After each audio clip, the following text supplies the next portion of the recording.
Reporte 100. Y esta mañana nos acompaña y le decía que lo vemos en todas partes hablando de los astros, hablando de la ciencia, de las estrellas, bueno, y todo lo que hay allá en el universo, en aquello que solo vemos de lejos. Y está con nosotros el astrofísico Alfredo Manríquez. Muchísimas gracias por acompañarnos, Alfredo. Hola, Katy, muchísimo gusto tenerme aquí de vuelta. Muchísimas gracias. Gracias. Y que no nada más sabemos que es el astrofísico, sino que también tiene mucho trabajo porque es el encargado del observatorio allá en el Centro Ecológico. Así es, sí, recientemente empezamos a trabajar allá, ya de planta haciendo comunicación de la ciencia ahí, entonces. ¿Cuánto tiempo ahí ya, Alfredo? Ya voy para 2 meses. Ahorita, 2 meses. Lo que va del verano. ¿Y cómo ha estado el verano estos días? ¿La gente va con este calor? Pues afortunadamente es en la noche. Bueno, hasta eso que se ve de noche. Pues sí. Pero nos ha molestado mucho el clima. Las nubes, que son muy bienvenidas, no nos han dejado observar algunas nochecitas, pero tenemos ahí platiquitas y otras actividades para hacer. Que no necesariamente hay que ver por el telescopio, pues, sino que también se puede hablar con los visitantes. Sí. Bueno, y ahora nos trae un tema que ya nos explicará. La comunicación de la ciencia y cómo presentar datos no es suficiente. Así es. A ver, vamos a entrar. Vamos por partes. Sí. Bueno, a mí me llamó mucho la atención y de hecho estoy muy feliz porque el 14 de julio en una revista de psicología, ahora no vamos a hablar de estrellas, sino de psicología, que la revista se llama Diferencias Individuales y de Personalidad, se publicó un artículo de 2 personas que están haciendo investigación del Departamento de Psicología de la Universidad de Maribor en Eslovenia. O sea, estamos hablando de alguna universidad allá en Europa, pero que me gustó mucho leer este artículo porque confirma una hipótesis, una idea, una manera de trabajo que traigo justamente haciendo comunicación de la ciencia. Y es que a partir de los muchos años que hemos estado ahí trabajando haciendo comunicación de la ciencia, yo y otras personas que tenemos más o menos la misma escuela, nos hemos dado cuenta que no basta con decir un dato para que las personas puedan hacer decisiones informadas, digamos. O sea, si queremos hablar sobre la distancia que hay de la Tierra a la Luna, por ejemplo, la masa del Sol, masas del electrón, entre otro tipo de cosas, no basta con ofrecer a la gente el dato. Porque el dato por sí solo no representa nada para muchas personas y ese dato se puede perder en el momento del proceso de toma de decisiones, que es lo que queremos motivar cuando hacemos comunicación de la ciencia, que se convierta en una herramienta.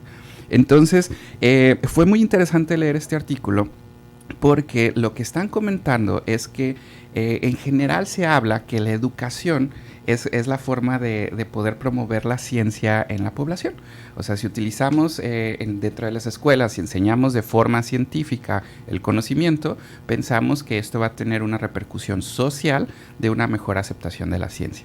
Esta es como la hipótesis general desde donde se basa la comunicación de la ciencia, que es lo que se llama el modelo de déficit de información, que es lo que hace la mayoría de la gente. O sea, si vas a canales de YouTube, vas a ver ahí que hay personas que están dando datos de que se descubrió un nuevo agujero negro, que un nuevo pez y un nuevo esto, un nuevo lo otro. Entonces, los datos por sí solos, las fórmulas por sí solas, y esto lo vengo diciendo desde hace años, no es suficiente para que la ciencia sea aceptada y entendida por la población en general. O sea, este método el modelo del déficit de información no funciona. O sea, dar solamente la educación no es suficiente. Y en el artículo lo demuestran. O sea, lo que encuentran es que con una muestra de 705 personas que se hizo el estudio en Estados Unidos, pues presentaban una serie de propuestas acerca de qué cosas son útiles para el conocimiento científico de la población y qué cosas no son útiles para el conocimiento científico de la población. O sea, que para saber más o menos qué tipo de gente le va a hacer caso a la ciencia y qué tipo de gente no. Entonces midieron el nivel de educación de las personas del estudio.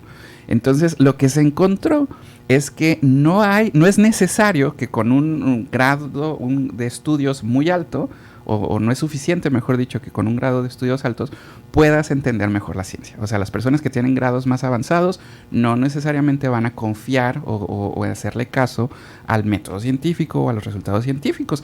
Y esto es un resultado un poco contraintuitivo, porque la mayoría del trabajo que se hace de comunicación científica, de promoción de la ciencia, depende de la educación como el eje motivador. Entonces, esto es algo que ya desde la comunicación de la ciencia se tiene muy bien identificado, que llevamos diciendo muchos años, donde diferenciamos la educación científica de la difusión científica, de la divulgación científica. Son tres cosas diferentes que tienen resultados distintos, y aunque la educación es muy necesaria, y esto sí no se comenta al respecto, o sea, está bien dicho que la educación es necesaria para avanzar la sociedad, no necesariamente vas a generar una sociedad científicamente más letrada únicamente con la educación, es tener que se necesitan otro tipo de cosas. Entonces, para mí fue muy interesante porque lo que encontraron fue que es necesario tener apertura, más que la educación. Una persona que esté abierta a hacer críticas, autocríticas, mejor dicho, y que esté abierta a nueva información, que sea consciente de sus limitantes, va a ser muchísimo más fácil convencer a esa persona de argumentos científicos que una persona que no esté abierta a estos argumentos. Entonces, el nivel educativo realmente no importa, sino que lo que importa es que las personas estén abiertas a recibir nueva información, que es la manera en la que hemos estado trabajando, haciendo comunicación de la ciencia recientemente. Entonces, me puso muy feliz este artículo porque significa que no tengo que hacer yo la investigación.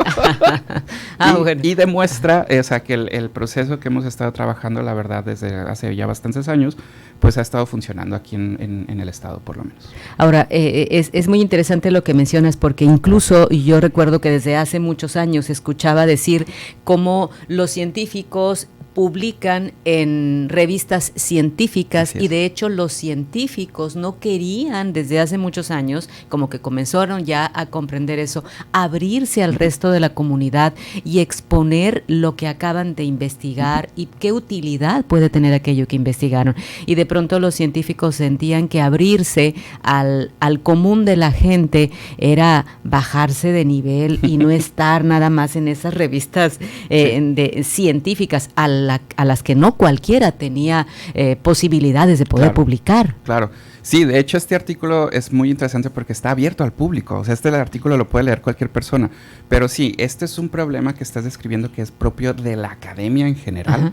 Porque lo que importa mucho es el publicar. Se siguen resistiendo, pues, muchos. Pero es parte no de los científicos o de la gente que hace ciencia, sino del sistema académico. Porque se dan más puntos cuando publicas en revistas de alto nivel, pero para poder llegar a esas revistas, así es, para llegar a esas revistas de alto nivel necesitas dedicar mucho tiempo a tus investigaciones. Entonces,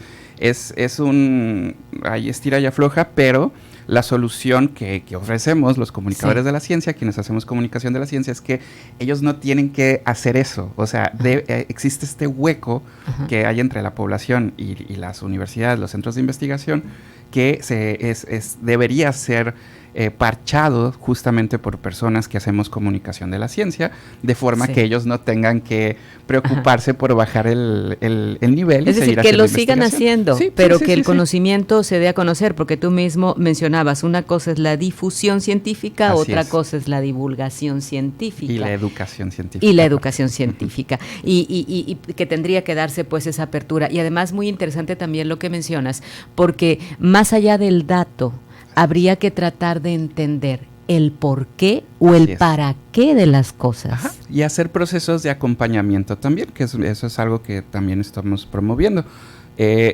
Cuando se genera un dato que contradice tus ideas o tus creencias individuales, hay procesos psicológicos que están acompañados, en particular uno muy interesante que se llama disonancia cognitiva, que es cuando entras en crisis de que ¿cómo es que mi signo astrológico no es el signo astrológico? Que todo el mundo me ha dicho que es algo muy común que me pasa.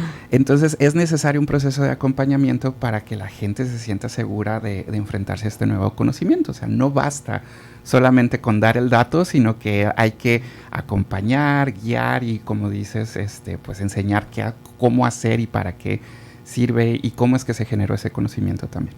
Y que más allá de decir cuánto es la distancia, como mencionabas, de la Tierra al Sol, por ejemplo, sería más interesante, entiendo, por lo que dices, es cuáles son los efectos del Sol en la Tierra, qué beneficios nos da. O incluso la historia de quién fue la primera persona que calculó esa distancia, los líos en los que se metió, por ejemplo. ¿Se metió en líos? Hubo ahí cosas que pasaron que luego platicamos si gustas.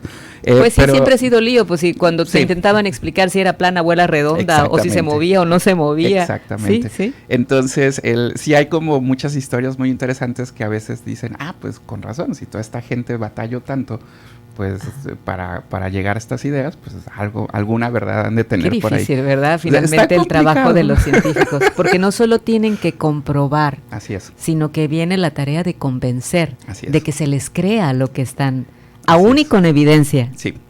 Exacto. En duda la evidencia. Pero es parte del método y es lo bonito, que nos acerca, digamos, a entender mejor la naturaleza, el universo y a dialogar mejor aparte. Eso se me hace muy bello.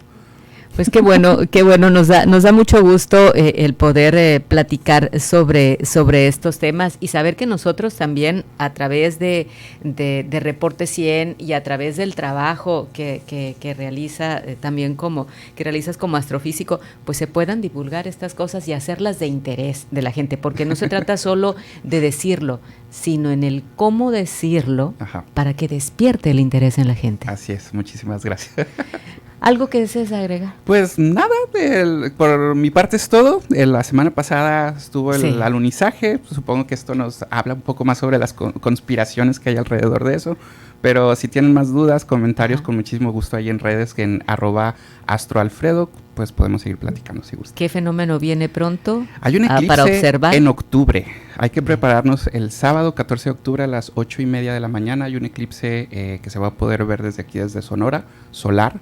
Entonces, ese está muy interesante, ese evento. Y ya estarás aquí entonces para informarnos al respecto. Entonces, allí por las redes sociales y también la posibilidad de poder observar, de acudir a las conversaciones, a las pláticas que ofreces allá en el Centro Ecológico, así es. Muy bien, ¿a qué hora son las pláticas? Miércoles a viernes de 7 a 10 de la noche. Y si el cielo lo permite, ¿se observan a qué hora el espacio? A las 8 y a las 9:30 es cuando hacemos la observación. Muchísimas gracias al astrofísico Alfredo Manríquez por haber estado con nosotros. Muchísimas gracias. Gracias, Salud. Alfredo. Reporte 100.